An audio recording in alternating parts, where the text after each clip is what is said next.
So when I was thinking about painting the house, one of the thoughts that came to mind was I had used 100% silicone around doors, windows, and in this area along the whole seam. And I don't think paint's going to stick very good to that. So what I decided to do was I'd go over top of it with the silicone latex mixture, which is paintable. Because it does have silicone in it, it should stick to the silicone, and then I should be able to paint over top of that. So that's what I did. That whole seam I went down through. Now, the reason I did so much caulking with the silicone in this area was because early on we were noticing water damage on our wood flooring, and with no roof here, the water could hit all this.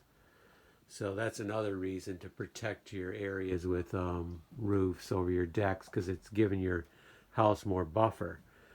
Now, so in this case, the water was somehow, and I just really wasn't sure at the time. I came out here and did a bunch of caulking, and we observed, and the damage seemed to be increasing over the next year. So then I came out here. I think I used a whole tube of caulking on this doorway area, and then it appeared to have stopped. Now what I ended up doing was putting a piece of metal underneath there and screwing it in, because somehow it wasn't coming in off the sides. I had caulked that quite well, and this first time, and the second time I caulked it even more.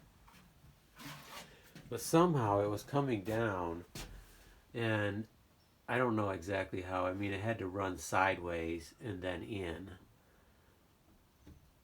Somehow it was doing it. I guess getting a hold of that aluminum, and it's not a clear edge, and somehow pulling back. I really am not sure, but it was doing it. It was definitely causing damage, and the damage is still observant in there, but it's not terrible, and we can live with it. But we didn't want any more. It's just like the ends of the boards where the water was like escaping the moisture, and it darkened them a little bit. Okay, so here now we're all protected. We're gonna do moldings around all these. So in some cases I need to like take this silicone out of here, or I can bevel my board a little bit so I can get it tight. In this case, I don't even have room for both moldings, so we're gonna have to do something unique here. Otherwise, we'll do the same thing we've been doing. Okay, let's go back and do some more stone moving.